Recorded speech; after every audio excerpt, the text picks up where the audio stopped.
최영일의 YTN 뉴스 정면 승부. 최영일의 YTN 뉴스 정면 승부. 최영일의 YTN 뉴스 정면 승부.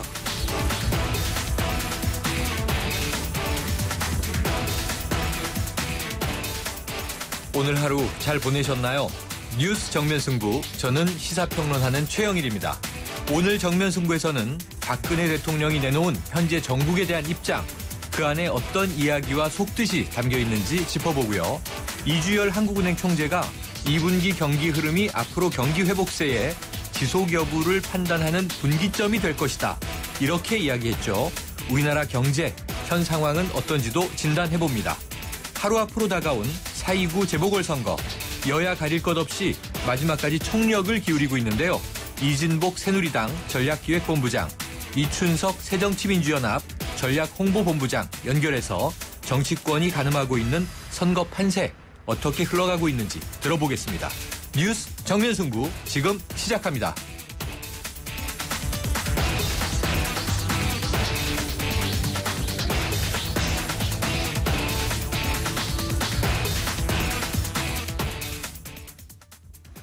네, 오늘 하루 있었던 뉴스를 정리해보겠습니다. 오늘의 시사 뉴스 브리핑, 뉴스 정면승부 신동진 프로듀서와 함께합니다. 안녕하세요. 네, 안녕하십니까. 네, 오늘 오전에 드디어 박근혜 대통령이 정치 현안에 대한 입장을 내놨죠? 예, 그렇습니다. 박근혜 대통령 어제 말씀드린 대로 건강이 좋지 않습니다. 네. 그래서 김성우 청와대 홍보수석 비서관이 대신해서 이 입장문을 낭독을 했는데요. 그렇죠. 이완구 총리의 사퇴를 수용한 이유와 또 이 고 성완종 전 회장에 대한 특별 사면에 대한 진실을 밝히겠다는 의지를 보여줘서 공무원 연금 개혁과 또 이 민생 법안 처리도 언급했지만 뭐 가장 중요한 것은 아무래도 정치 개혁이겠죠. 그래서 네, 정치 개혁을 여러 번 강조했습니다. 예. 박 대통령의 발언은 그 성완종 파문을 오히려 이 정치 개혁의 지렛대로 삼아서 위기 정국으로 인한 국정 동력 약화를 최소화하면서 또 동시에 정권과 여야를 넘나드는 전방위적 사정 의지를 거듭 밝힌 것으로 이렇게 풀이되고 있습니다. 그렇군요. 여야가 서로 성완종 사면의 배후로 노무현 정권 또 이명박 정권 서로 이렇게 지목하는 상황에서 이 특별 사면을 거론한 만큼 이 검찰 수사가 사면 문제로까지 확대될 가능성이 커졌다. 네. 이런 분석이 나오고 있습니다. 대통령의 메시지가 전방위로 또 파장을 만들 가능성이 있습니다. 그런가 하면 내일이 바로 4.29 재보궐선거인데요. 이제 하루만 지나면 결과를 알 수 있겠네요. 네, 그렇습니다. 뭐 지금 정가에서는 재보궐선거가 뭐 가장 큰 이슈가 아니겠습니까? 네. 특히 여야 대표들은 이번 4.29 재보궐선거에 온 힘을 쏟아내고 있는 그런 상황입니다. 이번 선거가 지역구 4곳에 1년짜리 임기이지만 역시 그 새로운 여야 지도부가 등장을 하고 처음 치러지는 선거다 보니까 네. 앞으로 전국과 또 내년 그 4월 총선까지 이번 재보궐선거가 큰 변곡점이 되지 않겠느냐, 이런 전망이 계속 이어지고 있습니다. 네. 그런데 선거는요, 계속해서 대혼전 양상이라고 할 수 있겠습니다. 여야 모두 그 4곳에서 어느 한 곳에서도 이긴다, 이렇게 자신하지 못하는 그런 상황인데요. 성완종 리스트 파문에 이완구 총리의 사퇴, 그리고 오늘 박 대통령의 입장 발표까지 선거판이 계속 출렁했기 때문이 아닌가 싶습니다. 네, 선거 직전까지 계속 여러 가지 사건들이 튀어나옵니다. 예, 그랬죠. 이 대혼전 양상으로 전개되는 4.29 재보궐선거의 승패는 아무래도 이 투표율이 갈라놓을 것으로 뭐 늘 그 재보궐선거가 네. 그래왔듯이 투표율이 가장 중요한 관건이 아닐까 싶습니다. 이 통상 30% 안팎의 투표율을 기록하는 이 재보궐선거는 그래서 조직 싸움으로 통한다. 이런 말이 심심치 않게 나오고 있습니다. 재보선은 또 휴일이 아니지 않습니까? 그렇죠. 그래서 이 출근 전 그리고 퇴근 후에 투표율이 올라가면 야당 쪽에, 그리고 아무래도 장년층, 노년층이 주로 투표하는 낮 시간대에 투표장이 붐빈다면 여당에게 유리하는 게 네. 최근의 경향이 아닐까 싶습니다. 예, 몰리는 시간대와 연령대를 가지고도 많이 점치고 있는데 예, 그렇습니다. 아마 내일이면 누가 울고 웃는지 나오겠지만 오늘 저녁에 술 드시는 분들은 내기도 많이 하실 거예요. 그렇죠. 몇 대 몇 이런 거. 자, 그런가 하면 조희연 서울시 교육감이 당선 무효형을 받은 이후에 네. 교육감 직선제 이거 어떻게 해야 하느냐 논의가 많아지고 있는데요.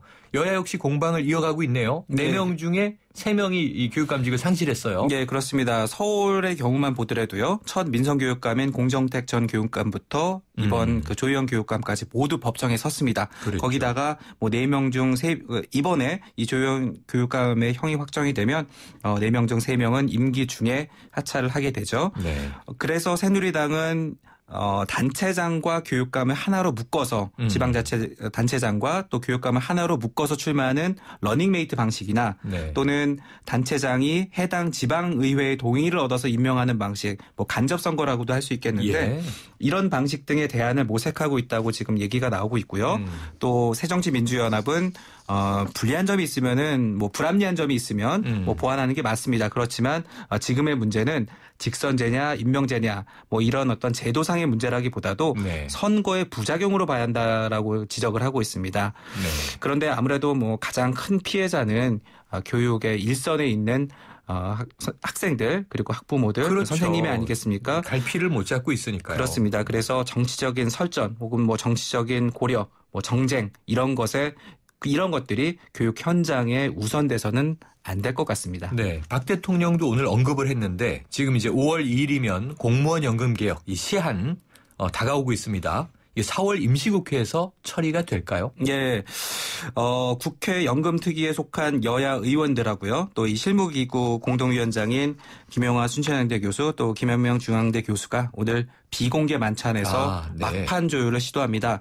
이 공무원 기여율과 정부 부담률을 각각 9.5%씩 해서 모두 19% 정도 가닥이 잡혀 있고요. 현행은 뭐 공무원 7%고 정부 7%인데 그렇습니다. 이것을 19% 정도로 늘리는 거죠. 공무원이 지급받는 지급률은 현재 1.9%에서 정부와 여당이 주장하는 1.7% 그리고 공무원 단체가 주장하는 1.79%를 두고 타결을 앞두고 있다고 합니다. 그리고 정부와 여당이 마지노선을 잡은 이 김용환 그러니까 이 김용환은 어떤 안이냐면 총 기여율을 20% 그리고 지급률을 1.65% 그러니까 보다 약간 후퇴하는 수준에서 공감대를 형성하고 있다고 하는데요. 여야 모두 거의 합의를 봤다 이렇게 표현을 하고 있습니다. 그래서 이 회기가 뭐 일주일 정도밖에 이제 남지 않았는데요. 이 4월 임시국회에서 처리가 되지 않을까 이런 전망도 조심스럽게 나오고 있습니다. 이렇게 재보선 전쟁을 하는 와중에도 다행스러운 뉴스입니다. 자, 세월호 이준석 선장 항소심에서 살인죄가 인정됐군요. 네, 살인죄 인정됐습니다. 그래서 항소심 재판부는 무기징역을 이준석 선장에게 선고했습니다. 특히 이 퇴선 명령이나 퇴선 방송 지시가 없었다는 점 그리고 세월호에서 선장이 아닌 척 가장해서 가장 먼저 탈출했다면서 이런 혐의로 살인죄를 인정을 했고요. 그래서 징역 36년을 선고받은 원심을 깨고 무기징역을 선고했습니다. 이 퇴선 명령이나 퇴선 방송 지시가 없었다는 점은 항소심 재판부가 이 선장에 대해서 미필적 고의에 의한 이 살인죄를 인정하는 근거가 됐다고 합니다. 재판부는 크나큰 비극을 초래한 이 선장의 행위는 어떤 명분으로도 용서받기가 어렵고 또 다시는 이 같은 참사가 되풀이되지 않도록 엄중한 형사 책임을 묻지 않을 수 없다. 이렇게 무기징역 선고 배경을 밝혔습니다. 그리고 다른 승무원들을 좀 볼까요? 다른 승무원들은 1심에서 징역 5년에서 많게는 30년까지 선고를 받았는데 모두 감형됐습니다. 징역 1년 6개월에서 가장 많이 받은 사람이 12년 이렇게 모두 감형이 됐군요. 이유가 그렇습니다. 있겠죠? 이 선장으로서 막중한 권한과 책임을 갖고 있죠. 선장이. 이 선장인 이준석 선장에게 책임을 더 많이 묻고 또 선장의 지휘 감독을 받는 선원에 대해서는 아무래도 양형 조정과 책임에 따라서 형을 차등화했다고 이렇게 재판부에 설명을 하고 있습니다. 선장의 책임을 엄중하게 묻고 선원들은 조금 형을 이제 내렸는데 여러분은 어떻게 생각하시는지요? 자, 오늘 뉴스 여기까지 듣겠습니다. 수고하셨습니다. 네, 감사합니다. 신동진 프로듀서였습니다. 지금 들으실 광고는 쉐보레 스파크를 고민 중인 분들을 위한 광고입니다. 지금 스파크 구매 시 최초 1년간 월 10,000원, 이후 3년간 하루 10,000원으로 스파크의 오너가 될 수 있는 자신만만 할부.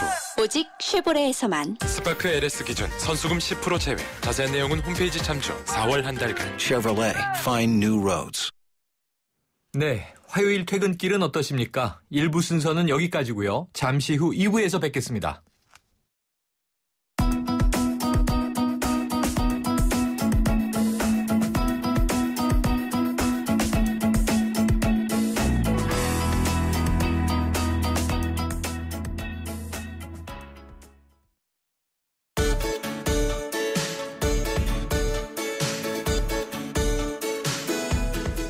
퇴근길 시사 프로그램의 완결판.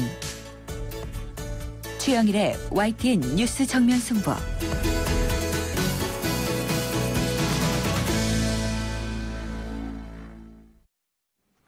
뉴스 정면 승부 2부 시작합니다. 2부에서는 오늘 이주열 한국은행 총재가 우리나라 경제 회복세가 보인다 이렇게 이야기했는데요. 우리 경제 현 상황 짚어보고요. 아베 총리가 지금 미국을 방문 중입니다. 오늘 미일 방위협력 지침을 새로 확정했다는 소식도 들어와 있는데요. 무엇보다 우리 군사 안보와 직결된 문제인데 일본 와세다 대학교 이정원 교수 연결해서 이야기 나눕니다. 오늘 문자는 프로그램 들으시면서 생각나는 의견을 자유롭게 보내주시면 되겠습니다. 문자 서비스 샵 0945로 보내주시고요. 짧은 문자 50원, 긴 문자 100원의 정보 이용료가 있습니다.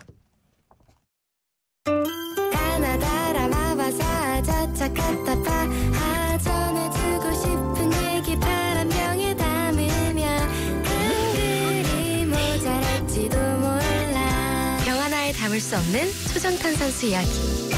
파란을 일으키다. 초정탄산수. 비가 온다. 비 오는 날은 대리기사님들이 적게 출동하므로 고객님들의 독촉 전화가 많은 힘든 날이다. 아직 나에겐 12분의 기사님이 있다. 비를 이겨내야 한다. 좌우로 정렬 2588 2588 좌우가 같네 좌우가 같아 2588 2588. 어떤 자동차가 좋은 차일까요? 마력이 좋은 차? 디자인이 좋은 차? 연비가 좋은 차. 현대자동차는 말합니다. 서비스까지 좋아야 진짜 좋은 차라고. 국내 최다 네트워크 현대자동차 공식 정비 서비스 블루핸즈. New thinking, new possibilities. 현대자동차. 네, 오늘 오전 한국은행에서 경제동향 간담회가 있었습니다. 이주열 한국은행 총재는 미약하지만 경기 회복세를 긍정적이다 이렇게 예측을 했는데요. 특히 앞으로 2분기의 경기 흐름이 중요하다 이런 판단을 내렸습니다. 나라 안팎으로 경제가 어려운 가운데 희소식이긴 합니다만 과연 우리나라 경제 회복되고 있는 걸까요? 한국경제연구원 초빙연구위원이시고 건국대 금융IT학과 특임교수인 오정근 교수 연결해서 자세한 이야기 들어보겠습니다. 오 교수님 안녕하세요. 네, 안녕하세요. 네, 오늘 간담회에서 이 총재는 우리 경제에 미약하지만 훈풍이 불고 있는 것 같다 이렇게 밝혔는데요. 어떤 점에서 이런 판단이 나온 겁니까? 오늘 이 총재께서는 이제 최근에 그 부동산 시장이라든지 혹은 주식시장이 회복되면서 한국은행이 발표한 바로 그제 발표한 그 소비자 심리지수가 다소 올라갔습니다. 전월달에 101에서 4월달에 104로 올라갔는데 이처럼 소비 심리가 다소 회복되고 있는 것을 근거로 해서 네. 경기가 좀 미미하지만은 회복되고 있는 것으로 보인다 이런 말씀을 하셨습니다. 그렇군요. 그러면은 이 총재의 의견에 오 교수님 어떻게 의견 같은 생각이신가요? 제가 보기에는 조금 다소 좀 낙관적인 그 분석이 아니고 물론 이제 정책 네. 당국이니까 그런 평가를 했을 수도 있다 싶습니다. 그러면 네. 왜냐하면 그 소비자 심리지수가 개선은 됐지만 개선폭이 그리 크지를 않습니다. 크지 않고 한국은행이 발표한 1분기 성장률 보면은 4분기 연속 0%를 지속을 했거든요. 그랬었죠. 그리고 이것이 또 전년 동기비라면 2.4%라서 네. 사실상 이게 한국은행의 된달 소득 개편 전후로 하면 또 2.2%밖에 안 되는 수준이고 네. 현재 몇 년째 세계 경제 성장률 3% 정도 내외를 하회하고 있는 사실 그동안 한국은 언제나 세계 경제 성장률이 높았는데 네. 지금 최근 들어서 한 수년째 성장률을 하회하면서 전년 동기비로 2%까지 추락을 했기 때문에 지금 이것을 더구나 오늘 신문에 보면 상저하고라고 얘기했는데 네. 상저하고가 될 것이라는 전망은 상당히 좀 조심스러운 전망이 아닌가 좀 달성되기가 쉽지 않은 전망이 아닌가 그런 생각이 듭니다. 네, 교수님 역시 학자시라서 굉장히 좀 신중한 분석을 지금 해주셨고요. 이 총재가 미약하지만 훈풍이 불고 있다. 이것은 좀 다소 낙관적인 것 아니냐 이렇게 평가를 해주셨는데요. 말씀 주신 그대로 지금 우리나라 계속해서 저성장 이야기가 나오고 있지 않습니까? 또 그 전에는 디플레이션이냐 아니냐 이거 가지고 또 최경환 경제부총리도 이야기가 많이 있었고요. 네네. 실제로 우리나라 경제가 저성장 징후를 보였다 이런 분석도 나오고 있는데 교수님 우리나라 경제 지금 이제 0%로 계속 4분기가 왔다 말씀도 주셨는데 저성장 징후는 좀 명확해지고 있는 건가요? 지금 그렇습니다. 우리 한국 경제가 이제 길게 보면은 62년부터 91년까지는 9% 내외 고성장기였고요. 그다음에 92년부터 2011년까지는 5% 정도의 중성장기를 거쳐서 2012년부터 3%대의 저성장기에 들어왔는데 특히 이제 문제는 금년 들어서는 아까 말씀드린 것처럼 1차 분기에 전년 동기 대비 2.4%를 보임으로써 금년들부터는 2%대 진입이 되고 있는 것이 아닌가. 한국은행은 3.1% 전망했습니다만 그렇죠. 여러 가지 정황을 볼 때 금년 3.1% 전망이 달성이 쉽지 않기 때문에 2%대까지 우리가 저성장 기조로 떨어지고 있는 것이 아니냐 하는 그런 조심스러운 분석을 해볼 수 있겠습니다. 네, 이게 관련해서 지금 또 이게 경제 당국에서는 뭔가 경기 부양 계속 이제 고민하고 있을 텐데요. 추가 경정 예상, 우리가 흔히 이제 추경이라고 부르죠. 이 이야기가 나오고 있던데 여기에 대해서 최경환 부총리가 지난 24일에 추경을 하겠다 안 하겠다 말씀드릴 상황은 아니다. 이렇게 모호하게 얘기해서 이게 하겠다는 건지 안 하겠다는 건지 확신이 안 되는데 교수님 이 부분에 대해서 어떻게 해석하고 계십니까? 네, 벌써 그러니까 이게 이런 식으로 정책 당국이 오늘 하는 총리께서도 금리라든지 이런 것보다는 구조 계획을 해야 한다 그러고 그다음에 이제 재무장관도 지금 이제 부총리께서도 이제 그런 식으로 얘기를 한단 말이에요. 지금 이제 우리 경제가 굉장히 어려운 상황이기 때문에 정책 수장들은 확실한 메시지를 경제 주체들이 이거면 경제가 살아나겠구나 하는 그 심리를 회복할 수 있을 정도의 확실한 메시지를 줘야 되는데 이 두 분 다 지금 애매한 오리무중의 그런 메시지를 주고 있는 거죠. 그러게 말입니다. 바람직하지가 않고 또 이제 내년 총선이 있고 후내년 대선이 있고 더구나 연말 되면 미국의 금리도 인상하고 하기 때문에 벌써 4월입니다. 시간이 없어요. 이걸 지금 계속 관망한다, 좀 더 관찰한다 이런 얘기하면 안 되고 제가 보기에는 하반기에 추경하면 너무 늦어요. 제가 보기엔 지금부터 제대로 된 그야말로 과거와 같이 뭐 46조를 풀어도 민생 안정 혹은 중소기업 이런 식으로 돈을 푸는 식이 아니고 이제 그야말로 조금 전에 얼마 전에 발표했던 한국판 뉴딜 정책 같은 제대로 된 성장 동력을 확충하는 쪽에 돈을 좀 풀면서 한원도 이거를 좀 뒷받침해주는 정책의 혼합 확장 한국판 뉴딜 정책과 그다음 이것을 뒷받침해주는 통화 정책 이런 것들이 좀 적극적으로 나와야 경제 심리가 좀 회복이 되지. 이걸 뭐 심리는 땅에 떨어져 있는데 애매한 화법으로 지금 얘기할 때가 아니다 이런 생각이 듭니다. 교수님 이 분석은 신중하셨는데 추경 문제에 대해서는 좀 화끈하게 할 필요가 있다. 이 지금 경제당국이 너무 모호한 시그널을 주고 있다. 이렇게 또 이제 비판을 해주셨습니다. 자, 우리가 지금 3저 시대 얘기를 하는데요. 저성장 얘기는 했습니다만 오늘 보니까 이제 이 원엔 재정 환율이 100엔당 800원대로 떨어졌습니다. 이 900원 아래로 장중에서 공식적인 원엔 재정 환율이 900원 아래로 떨어진 것이 7년 2개월 만에 처음이다. 이런 이야기가 나오고 있는데요. 이 원인은 어디서 찾을 수 있겠습니까? 일단은 그 원인은 가장 큰 것은 한국의 우선 한국 입장에서는 자본이 계속 유입되고 있고 지금 이제 요 한 두 달만 해도 한 7조 원 정도의 외국인 투자자금 들어왔고요.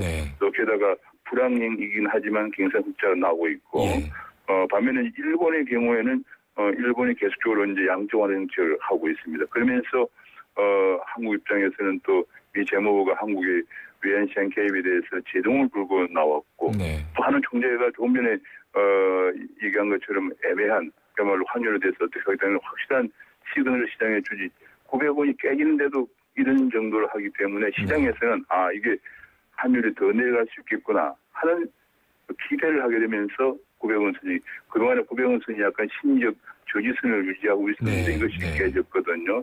제가 보기에 굉장히 큰 문제인데 900원이 깨졌다고 하는 것은 이것이 과거 97년 위기 이전, 2008년 위기 이전에 900원이 깨졌거든요. 그럼 이거는 이거는 위기 이전으로 돌아간 위기 가능성이 높아졌다.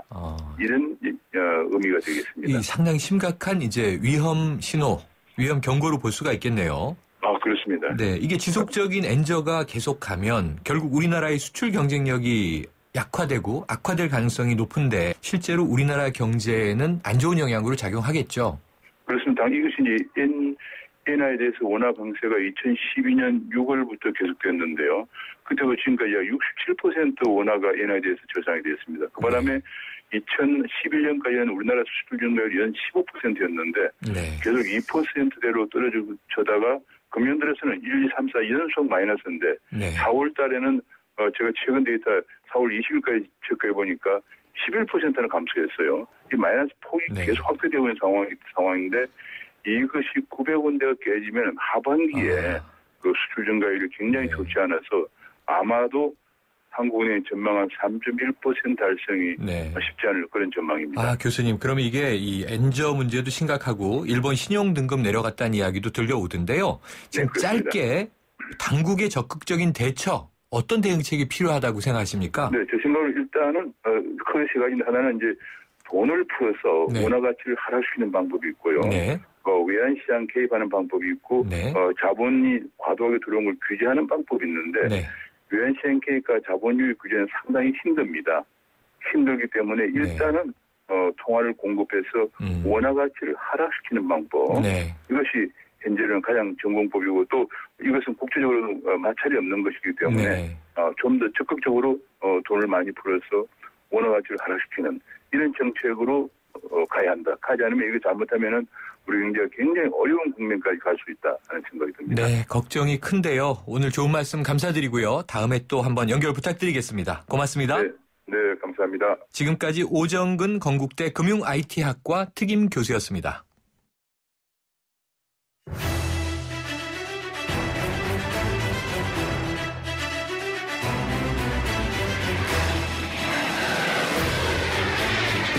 help boost spending in the U.S. for about $390 million US dollars to businesses with less.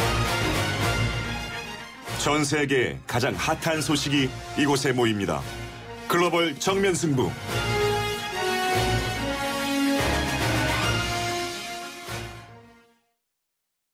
네, YTN 보도국 연결해서 국제 소식 알아보는 시간입니다. 어제에 이어서 네팔 대지진 피해가 커지고 있는데요. 네팔 소식 알아보겠습니다. 조수연 기자. 네, 안녕하십니까. 네, 지진 발생 나흘째 인명 피해 규모가 걷잡을 수 없이 확산되고 있는데요. 구조 작업은 어떻게 진행되고 있습니까? 예, 피해 현장에는 종일 비가 내리고 있습니다만 오후 내내 구조 작업이 이어지면서 생존자 발견 소식도 간간히 전해지고 있습니다. 네팔 군부대와 인도 구조팀이 무너진 건물 잔해 속에서 생존자 7명을 구해냈다는 소식도 들어왔습니다. 장비가 부족하다 보니까 망치나 또 맨손으로 잔해 더미를 헤치면서 구조를 해야 하는 상황인데요. 매몰된 사람이 생존할 가능성이 높은 골든타임, 지진 후 72시간이 이미 지난 상황이어서 앞으로 전망이 좀 비관적입니다.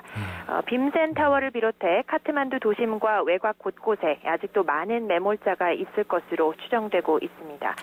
시간이 지날수록 피해 규모도 불어나고 있습니다. 지금까지 확인된 사망자는 4,300여 명이고요. 직간접적인 피해를 입은 이재민은 800만 명에 달하는 것으로 추산되고 있습니다. 어마어마한 규모네요. 지금 우리 119 구조대도 오늘 네팔 현지에 도착했다는 소식이 있었는데요. 활동을 시작했습니까? 예, 우선 선발대 10명이 오늘 오후 네팔 현지에 먼저 도착했는데요. 앞서 도착한 정부 신속대응팀과 합류해서 매몰자가 많은 이 카트만두 외곽 피해 현장으로 지금 이동을 하고 있습니다. 지금으로부터 한 1시간에서 2시간 안에 현장에 투입돼서 본격적인 구조 활동을 벌일 계획입니다. 오늘 먼저 도착한 10명을 포함해 모두 40명 규모의 119 구조대가 현지에서 열흘 정도 활동을 할 예정입니다. 또 정부 구조대에 이어 내일은 산악인 엄홍길 대장도 5명으로 구성된 적십자 긴급구호대를 이끌고 네팔 현지로 갈 예정입니다. 네, 이게 아마 아까 800만 명 이재민 말씀 주셨는데요. 노숙 생활을 이어가고 있는 이 이재민 분들의 고통 이만저만 아닐 텐데요. 이게 위생 환경이 열악한데 아까 말씀 주신 대로 비까지 내리면서 전염병 우려도 커지고 있다고요? 네, 그렇습니다. 그 이재민 800만 명 모두가 이 텐트촌에 있는 건 아니지만 대다수가 위생 상태가 열악한 이 텐트촌에서 벗어나지 못하고 있습니다. 사실상 노숙 생활을 며칠째 이어가고 있는데 앞서 말씀드린 대로 피해 지역에 연일 비가 내리면서 물이나 공기를 통해서 전염병이 돌 우려가 커지고 있습니다. 아직까지 대책본부는 특별한 조치나 이런 건 내놓지 않고 있는 상황인데 가뜩이나 구호물품도 부족한 상황에서 계절성 독감 같은 이 전염병이 돌게 되면 어린이나 노인들의 피해가 더욱 커질 것으로 우려됩니다. 네, 오늘 여기까지 듣겠습니다. 고맙습니다. 네, 감사합니다. 지금까지 국제부 조수현 기자였습니다. 네, 아베 총리가 지금 미국을 방문하고 있죠. 공식 방문이지만 국빈 방문에 준하는 대우를 받고 있다. 이렇게 전해지고 있는데요. 특히 미국과 일본이 미일 방위 협력 지침을 새롭게 확정하면서 무엇보다 우리나라의 주권 행사를 제약할 수 있다는 우려가 커지고 있다고 합니다. 일본 와세다 대학교 아시아 태평양 연구학과 이종원 교수를 연결해서 자세한 내용 알아봅니다. 교수님 안녕하세요. 네, 안녕하세요. 네, 지금 일본 아베 총리 미국 방문하고 있는데요. 국빈 방문 대우를 받고 있다고 하죠? 그렇죠. 네. 일본에서 일단 형식적으로는 일왕이 이 국가 원수이기 때문에 수상 총리는 국가 원수가 아니거든요. 그래서 국빈은 안 되지만은 사실상 내용적으로는 국빈 대우를 한다. 그래서 전후 일본 총리 수상으로서는 가장 대부분 격이 높은 환대를 받고 있지요. 그렇군요. 이게 일본은 아시아 정책의 중심이다. 이게 아베 일본 총리의 방문을 앞두고 미국 백악관이 이렇게 밝혔다고 하는데요. 그러더니 미일 방위협력 지침을 새로 확정했다고 하던데 미일 동맹이 강화되는 수순으로 보십니까? 네, 그렇게 보는 게 타당할 겁니다. 네. 그러니까 이번에 총리 방문 통해서는 방위협력, 미일 동맹을 보다 더 강화한다는 걸 과시하는 것도 하나가 있고, 또 하나 이제 경제 관계로 TPP, 아직 확정은 안 됐는데 경제적으로도 밀접한 관계가 있다 하는 것을 동시에 과시하는 그것이 아마 양쪽의 의도라고 보여지고 있습니다. 그렇군요. 그런데 미일 방위협력 지침의 문제점도 많이 지적이 나오고 있던데요. 특히 한일 간의 군사적 분쟁 같은 극단적인 상황이 발생한다면 우리 군이 대처하기 힘들어지는 것 아닌가 이런 전망이 나오던데 그렇다면 정말 심각한 상황 아닌가요? 네, 그건 아마 정확히 얘기하면은 미일 간의 방위협력 지침이라는 것이 한국과 일본이 군사적인 충돌을 하는 것을 상정을 한 것은 아니거든요. 네. 그러니까 아마 그건 조금 약간 오해가 있는지 모르겠는데. 네. 그러니까 한국도 미국과 상호방위 조약이 있고 또 미국도 일본도 미국하고 안전보장 조약이 있거든요. 그러니까 양쪽 다 동맹 조약이 있어서 같은 동맹국인 한국과 일본이 군사적인 충돌을 한다는 것을 상정을 한 것은 아니고.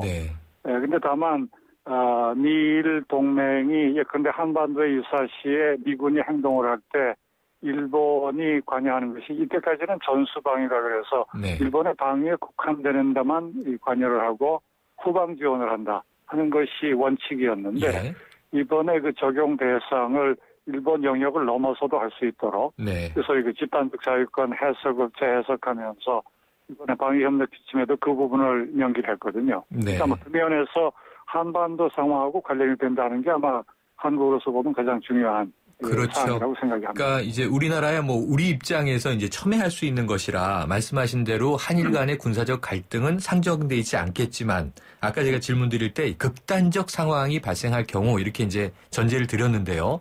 지금 새 가이드라인에 따르면 우리나라의 동의가 없어도 일본 자위대가 한반도 주변으로 출병할 가능성이 포함되어 있는 것 아닌가 이런 우려들이 있어요. 어떻게 보십니까? 그러면 현재 가이드라인 방위 협력 지침의 내용을 보면 이론적으로 그러면 틀로 보면은 미국의 요청이 있으면 일본이 한반도 주변에도 반드시 한국의 동의를 전제하지 않고 참가할 수 있는 틀이 마련이 된 거죠. 그래서 아마 이 한국의 동의라는 것을 넣기 위해서 노력을 한 모양이 그 부분이 포함이 안 된 것 같아서 그런 면에서는 그런 가능성이 이론적으로 출병할 가능성이 이론적으로는 존재하죠.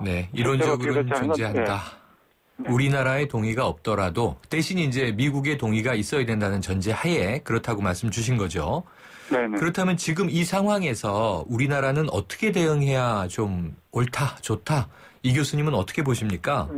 상당히 좀 이전보다는 여러 가지 좀 민감한 상황으로 변한 건 사실인 것 같습니다. 그러니까 우선은 기본적으로는 한반도 상황을 빨리 평화를 정착시켜서 네. 그와 같은 유사시의 상황이 일어나지 않도록 하는 것이 한국의 국익에도 맞는 것 같고 예. 그러나 그런 가능성이 여전히 있기 때문에 앞으로는 지금 현재 이번에 방위협력 지침에는 한국의 동의라는 것을 명기하는 것에 성공하지는 못했지만은 네. 앞으로 미국, 일본과 여러 가지 방위 협의 같은 것이 필요하니까 그 부분에 있어서 실질적으로 그러한 메커니즘을 협의할 수 있고 한국의 동의가 중요한 요소가 되는 구조를 만들어내도록 노력하는 수밖에 없다고 봅니다. 네, 그렇군요. 자, 이번 방미에서 아베 총리에게 특히 눈에 띄는 일정이 미국 의회에서 연설인데요. 오늘도 이제 여러 대학을 돌고 있던데 결국 이 미국 의회에서 연설의 의미와 어떤 연설이 이루어질 것으로 예상하시는지 또 우리가 가장 관심 있는 것은 과거사에 대한 사죄가 과연 포함될 것이냐 아닙니까? 교수님 어떻게 보십니까?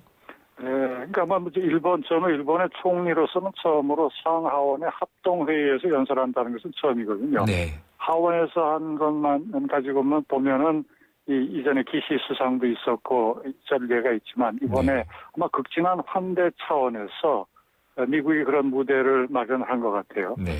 그래서 아마 아베 총리로 보면은 상당히 큰 외교적인 성과를 과시할 수가 있게 되어 있는데 아마 기본적인 내용은 미일 양국에 관한 것이니까 역사 문제 전체에 관해서 예컨대 아시아와의 관계 이런 부분에 대해서는 언급이 잘 안 되든지 언급을 하더라도 그냥 일반적으로 하고 넘어갈 가능성이 상당히 크다고 봅니다. 그래서 그렇습니다. 지금 일종의 전주곡 같이 반등 회의에서 갔을 때도 그냥 전쟁의 일반론만 이야기를 했고 이번에 또 케네디 스쿨 하버드 대학에서 연설을 할 때도 아시아와의 역사 문제에 관해서 깊이 논의하지 않고 했기 때문에 그러니까 아마 미국과 전쟁이 있었기 때문에 그런 차원에서 미국에 대해서 일종의 전쟁에 관한 일반적인 반성이라든가 이런 것은 표현할 가능성이 있지만 그 아시아 특히 예컨대 우리가 관심을 가지고 있는 위안부라든가 역사 문제에 관해서는 미일 간의 문제다. 미일 간의 문제에 관해서